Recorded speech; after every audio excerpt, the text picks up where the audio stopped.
Welcome to the Taupo District Council meeting, September meeting. Nice to see everyone here. Welcome to the public and councillors and staff. Good afternoon. Special welcome to Shane.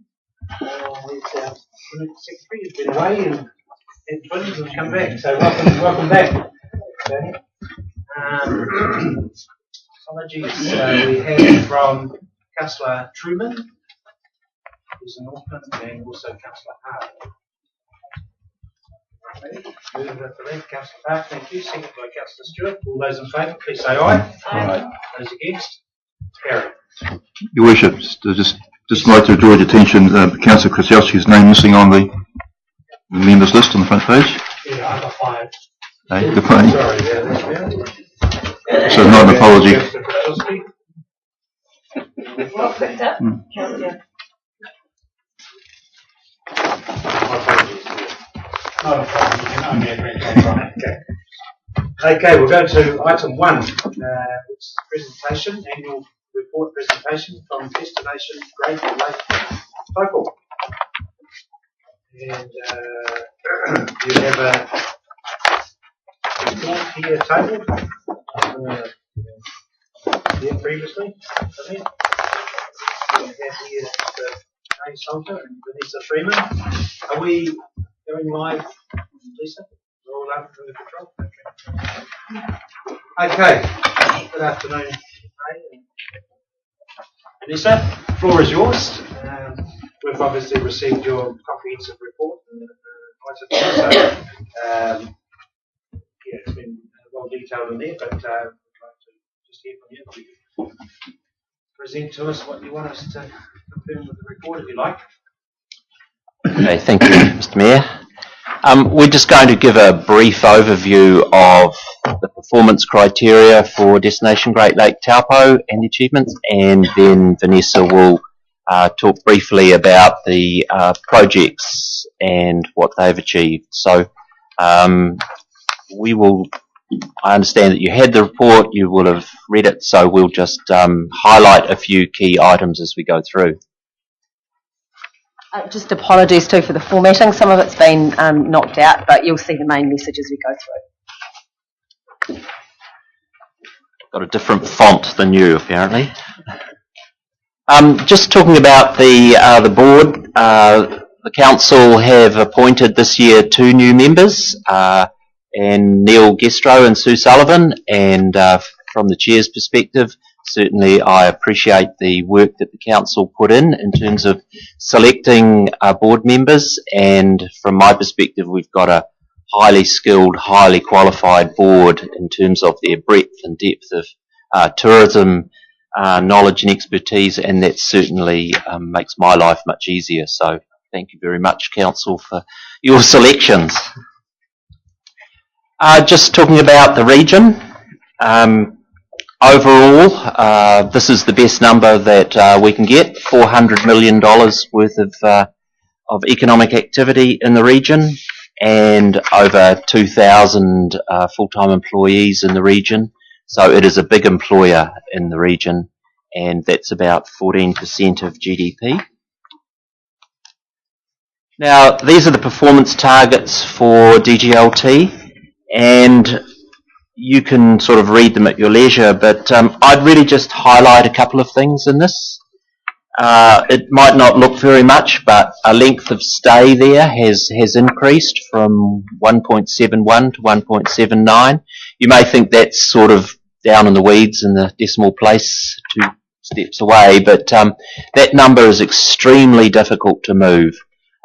Getting people to stay longer in a destination is very difficult. So that's quite an achievement to encourage people to stay longer in a destination. Our guest nights and that are all up, and probably the plus in the longer term is the willingness to recommend Taupo as a destination is also up. We didn't quite achieve our industry satisfaction target, and partly the reason for that is we raised the target, so it's a bit of a stretch aspiration target. So in that regard, we've still got some work to do in that area, but we have been pretty active in terms of engaging with operators around the region and stakeholders. And it's also really pleasing to note in this difficult retail time that the eyesights are doing very well in terms of their revenue as well, which is the bottom figure there. Now, just to provide a little bit of context, won't go into the details, but essentially our international visitor performance has been pretty much all over the place in the last 3 or 4 years.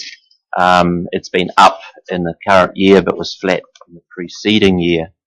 And in terms of Taupo, it's really important about where our visitors come from.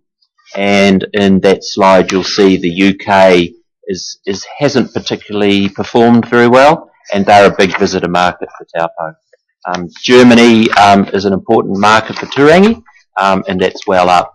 So those are useful numbers in relation to the region. And the one to look out for is China, of course. It's always tricky when you see in the business pages what's happening in terms of tourism. Doesn't necessarily translate to what's happening in the region. And just some explanations about some of those numbers. Australia might be growing, but they're all going to Queenstown to ski, so that's not much use to Taupo. USA is also growing, but they're all going on to cruise. So the one to look for is really the UK coming back in terms of growth, and China becoming important in Taupo. And again, some more numbers for you. Probably the interesting thing is spend per night there. Our spend is pretty flat in terms of what international visitors are doing, and on a per night basis, our international visitors are actually spending less on a per night basis.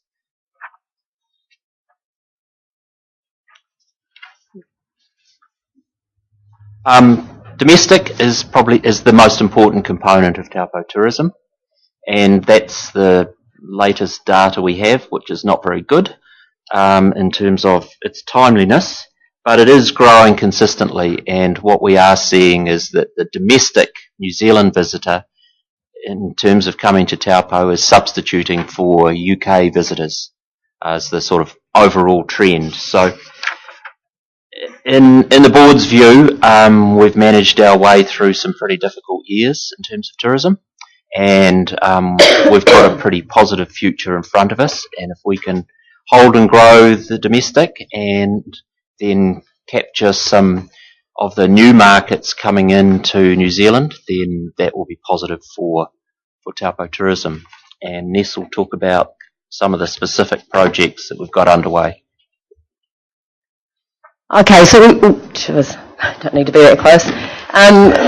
We just pulled out the highlights, as Ray said, and then we've got some time for questions at the end. So one of the big projects that we got over the line this current financial year was, of course, the website project. It's now a fully responsive website, and it is becoming more and more the portal for the wider region, not just visitors. So the Hub has worked on a collaborative project around greatlaketaupo.com. So we now have much more content in our retail and hospo sector with our partnership with Town Centre Taupo predominantly. Events are highly registered, and phase 2 of this build will be partnering with economic development as well, so be a portal for invest and build a business here. So I'm sure all of you would have been on there, and we've had resounding response about the investment in the online space, and we've seen about 48% growth in the traffic to the site since the site's gone live. So pretty pleased with the results there. Our big media wins, again, just to touch briefly on them in the last year, and we're working in this space to get more of these big media wins because it actually gets the Great Lake Taupo message out there across the board. Was The Bachelor. You can see it had an estimated advertising value of over 32 million and reached huge audiences in the States specifically. RV Rampage was another partnership with Tourism New Zealand, and this is basically a reality show screened to 130 countries. It's still running now, again with an estimated advertising value of 1 million. So really reaching those international eyeballs, and these projects are a good demonstration of the value of an RTO. So we partner Tourism New Zealand to do this, and we are the impartial kind of body that then brings everybody together. So Tourism New Zealand invest in bringing these big guys out and partnering, and we can actually coattail. So we've got a lot of value out of those partnerships. Just briefly to touch on the eyesights, the board or I made a decision over a year ago actually to, we know that the eyesights are a really important part of our portfolio.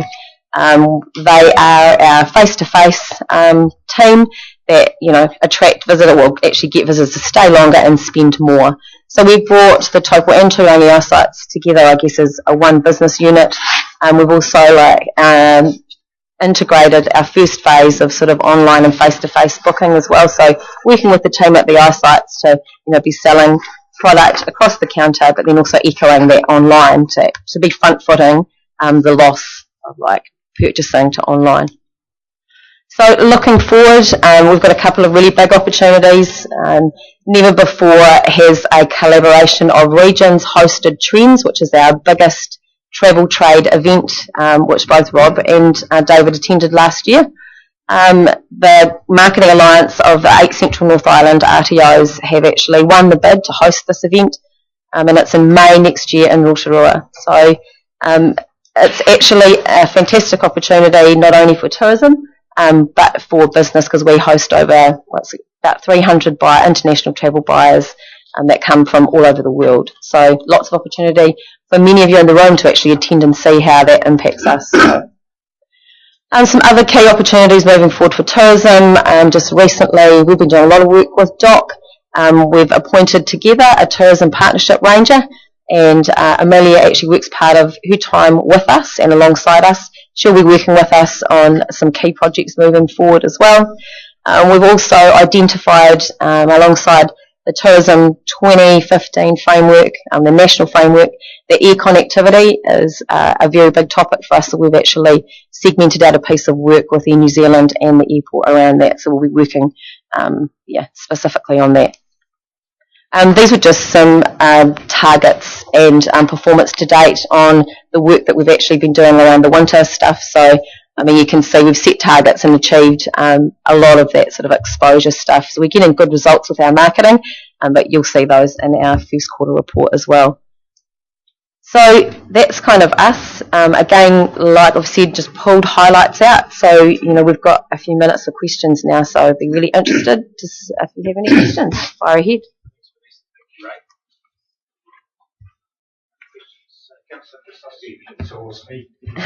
You got your hand up early. Thank you, Ray and Vanessa. Just a couple of questions, if I may. You just touched on air connectivity, Vanessa. Yeah. Can you sort of expand a little bit on that? Is it to do with costs or a number of flights or accessibility, or what in particular are you referring to? I'll let Ray talk to this as well, but just to headline it, we know that we are a regional airport, and there's nowhere else in the world that has a national air carrier travelling to so many regions. So instead of being letting, I guess, our air connectivity get to a point where we're at risk, we wanted to front foot. So we're working really closely with Air New Zealand around having an appointed person inside the business to communicate with, and looking actually at our strategy moving forward to kind of upscale. So, but I'll let Ray talk to this too. If you listen to Air New Zealand, at the present time, the message from Air New Zealand is that the cost per seat of the 19-seaters is, in their view, too high, and so they are sending signals that within the next 5 years, they could well phase out the 19-seaters. So that creates an immediate risk for a number of destinations in terms of losing your air connection, or it being completely altered if you have to move up to a 48-seater. And so we really want to be on the front foot of that and engaged in the conversation early, because it's some time away, in terms of ensuring that we have good connection on an aviation perspective, because we run the risk of it really adversely affecting particularly business travel and conventions and incentive travel. So we're aware of the issue, but we want to work with the airport and other people to get the best possible arrangement that we can for the destination. And the initial conversations have been very much around that business events and the conference and incentive area, you know, where we have like big, I guess, opportunities with conferences and we're losing them. You know, we're communicating that in now to Air New Zealand and you know, they are more prepared, I think, than they have been in the past to actually really upscale the aircraft to cater for those conferences. So we actually do get them. Questions, if I may, through the chair. A financial question. Under your, on page 19 of the annual report, advertising obviously is up quite substantially, but I can understand that. But then you also have quite a significant increase in consultants and professional fees as to what was budgeted for. It's not from more than what's budgeted for, but just so you understand what like consultants actually mean to DGLT, we need to put in that just for correct financial reporting. People like our photographers, our videographers, our designers, all of those are actually categorised as consultants. So it actually almost looks a bit inflamed, but it's not at all. It's actually our core business. So we're not using consultants to actually come in from the outside. They are actually very much what we do in our day-to-day. And just very quickly, Regional Tourism Organisation New Zealand puts out a benchmark survey. Have you got the latest one of that? We just actually, the last week actually, submitted all of the information for the current one. So Rob McIntyre has been engaged in that benchmarking report for this last financial year. Will be out probably before Christmas. So the last one, yeah, absolutely, I will distribute that. No problem. And very, very last question. On your cycle visits on page 7 of 24,424, does that include the people at the riders that are part of the cycle count? Those riders are actually track counting, Bernard, so that's not eventing at all, it's just track riding. Yeah.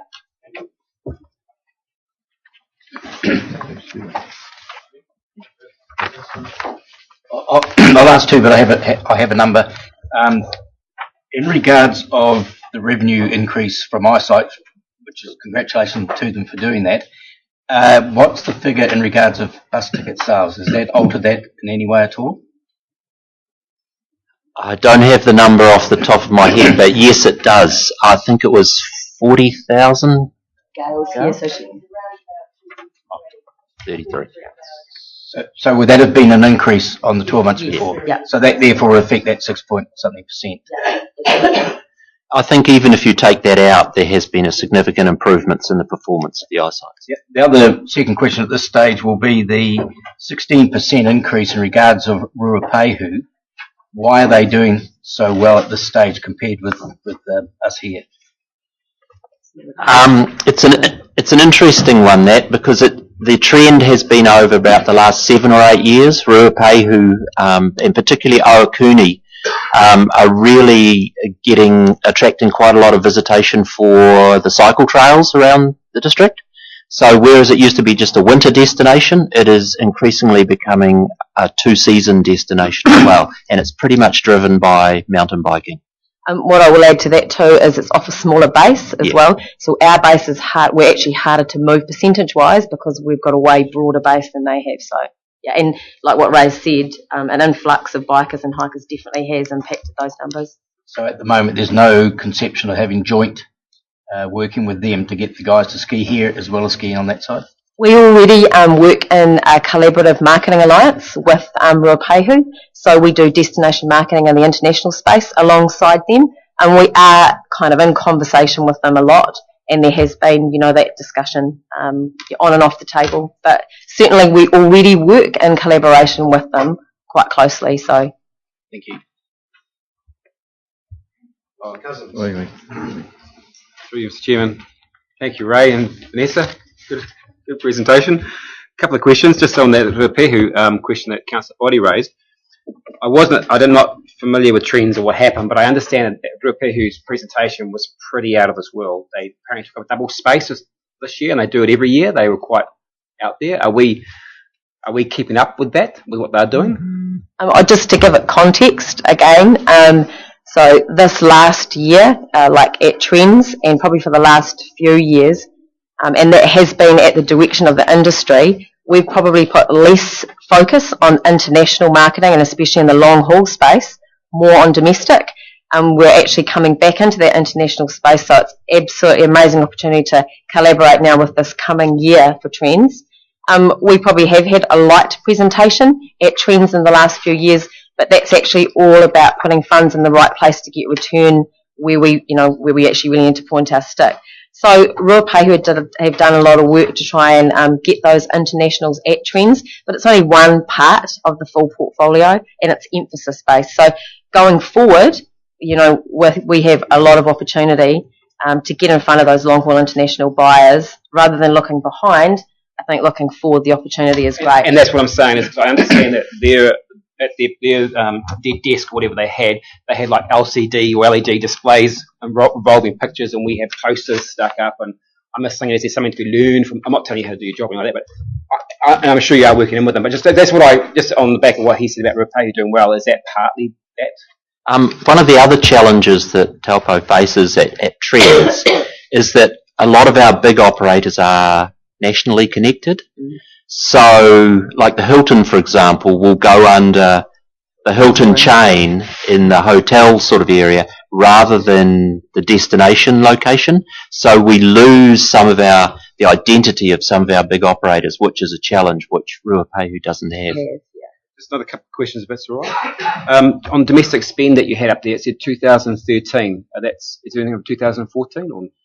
Unfortunately, MB, who collects that data, are getting more and more behind, is probably the polite way of saying it. So that is the latest information we have at the present time. And with the eyesight, well done on getting them more profitable. When they're really profitable, can we have them back at council? For a price. Why not? We can negotiate it. Yeah. It's hard work, but I tell you, we're getting there. Thanks, Vanessa. Thanks, Ray. Just obviously with the section on innovations, obviously innovation is part of the game, name of the game. Just curious with obviously with the field days and the unique options on trade meat. Can you explain what you mean by unique options on trade meat? What is? Sure. So part of our winter program, what we wanted to, and we have written it in the SOI as well, is to really put emphasis in the digital space. One, it's really measurable, and two, it's the way that people are buying product.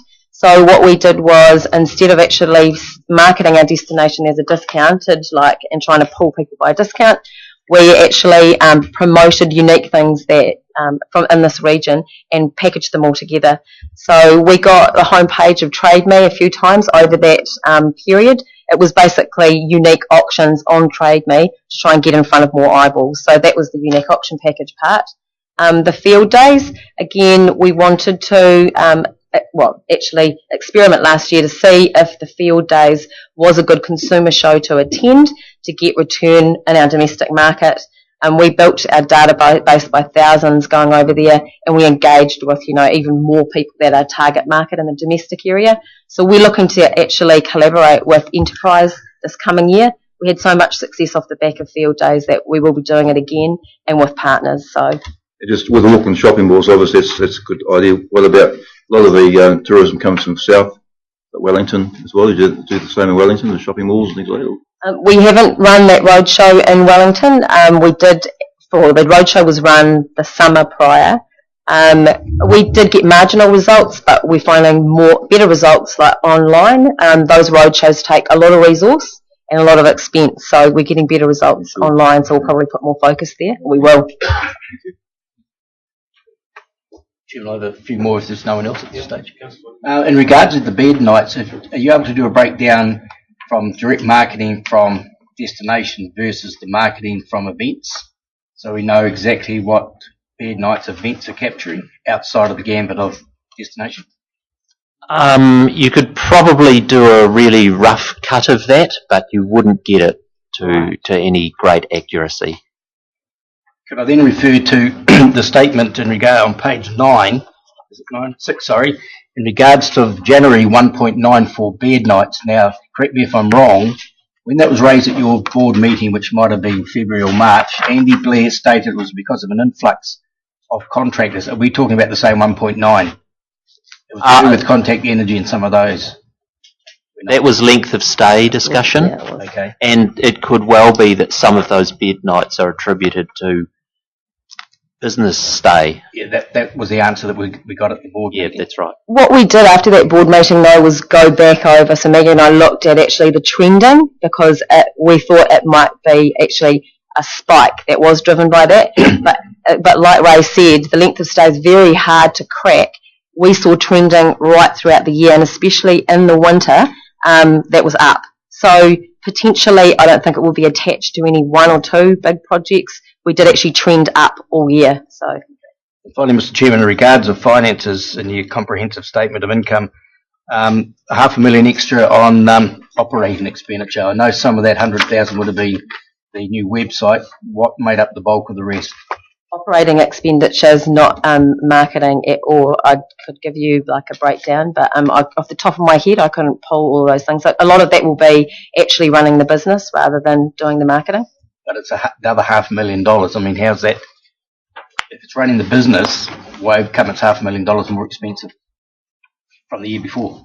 I'd have to look at the figures because $500,000 extra sounds a whole lot. That's actually like, and it's not actually.